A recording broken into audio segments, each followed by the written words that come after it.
আহ, আমার আগের বিয়ের কথা তুলে আনতেছে। তো এই জিনিসগুলো তো আসলে এগুলা কথার মধ্যে তো পুরোপুরি সত্যতা নাই। তাহলে এই ধরনের কথা বলার এখন মানে কি? হ্যাঁ, অফকোর্স আই ওয়াজ ম্যারিড, আমি বিয়ে করছিলাম, আমার ডিভোর্স হয়েছে।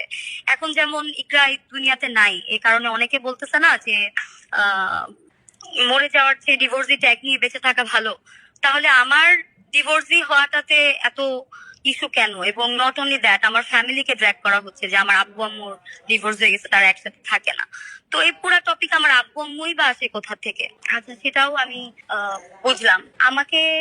আমি একটু আড়ালে থাকার কারণ হচ্ছে আমি আসলে আমাকে এত পরিমাণ হ্যারেস করা হচ্ছে আমার সোশ্যাল মিডিয়াতে, আমার ফেসবুকে, আমার মেসেঞ্জারে, আমার ইনস্টাগ্রামে।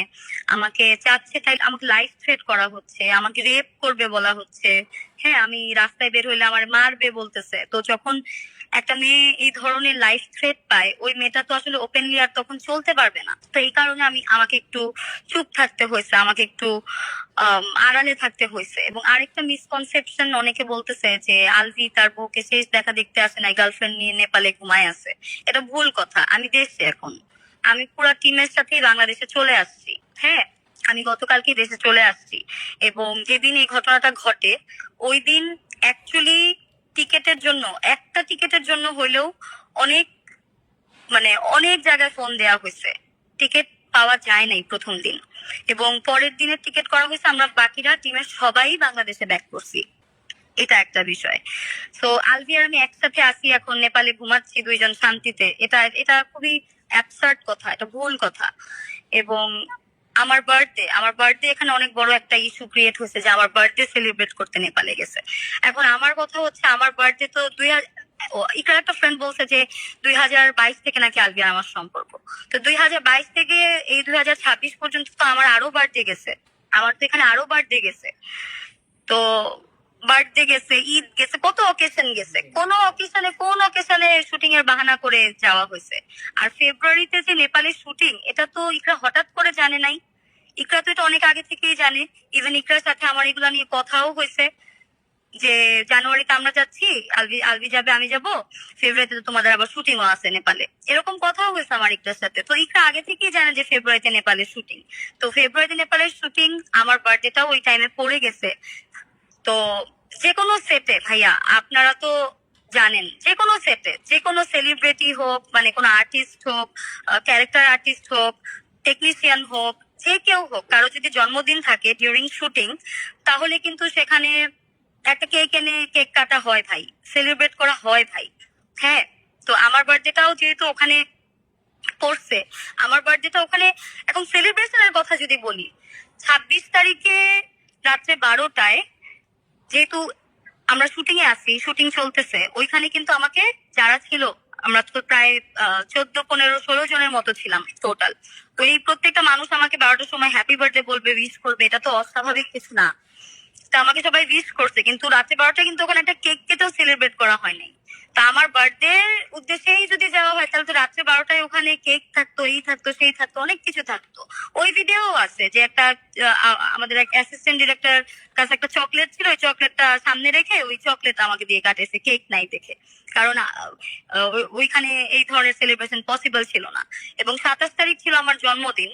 27 তারিখে সকাল থেকে রাত পর্যন্ত আমরা শুটিং করছি। ইভেন আমার ফ্যামিলির সাথে আমার রাতের বেলা একবার ভিডিও কলে কথা হয়েছে, ওরা কলে দেখছে যে শুটিং চলতেছে, আমি এখনো কস্টিউম, আমাদের শুটিং এর কস্টিউমে আমি আছি। তো কোথায় সেলিব্রেশন ভাই? সেলিব্রেশন হলে তো ভাই 27 তারিখে মানে সেলিব্রেশন হইতো। আমরা তো শুটিং করছি ওইখানে, আমার জন্মদিনের দিন আমি শুটিং করছি ওইখানে, আমি ওখানে।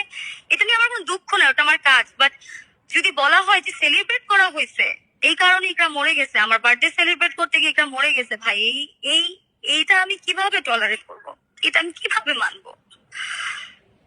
এটা তো আমার জন্য কষ্টদায়ক না? এবং শুটিংও শেষ হয়েছে প্রায় রাত্রে 12টার পর, যখন আমার বার্থডে শেষ। এরপরে আমাদের একজন আছে যে কাঠমান্ডুতে ছিল, আমরা কাঠমান্ডু থেকে দূরে শুটিং করতেছিলাম, কাঠমান্ডুতে ছিল। এবং ওখানে আরো অনেক মানুষ ছিল যারা আমাকে ভালোবাসে। তারা কোত্থেকে জানি নিজেরা সবাই মিলে একটা কেক এনে, পরে আমার বার্থডে শেষ হয়ে যাওয়ার পরে কেক কাটা হয়েছে। তো এই কেক কাটে তো সবার বার্থডেতেই হয়, এটা এটা আমার বার্থডেতে হতে খুব এটা অস্বাভাবিক কিছু না। এবার আসি উইশের বিষয়টাতে।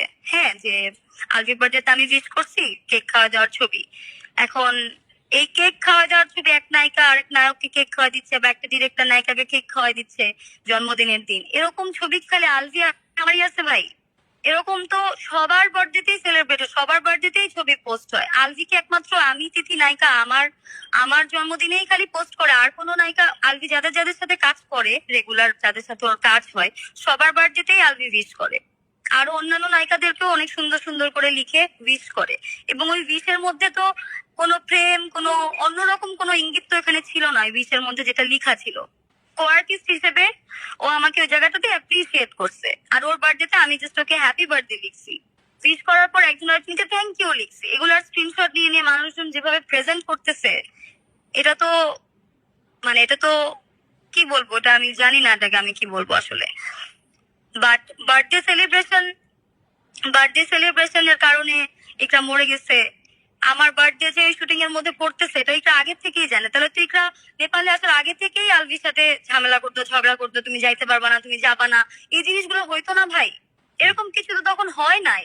এখন ওদের মধ্যে হয়তো কোনো আর্গুমেন্ট হয়েছে কিনা পরবর্তীতে নেপালে যাওয়ার পর, বা অন্য কোনো বিষয় বা কি বিষয়, সেটা তো ওদের ব্যক্তিগত ব্যাপার, সেটা তো আমি জানি না।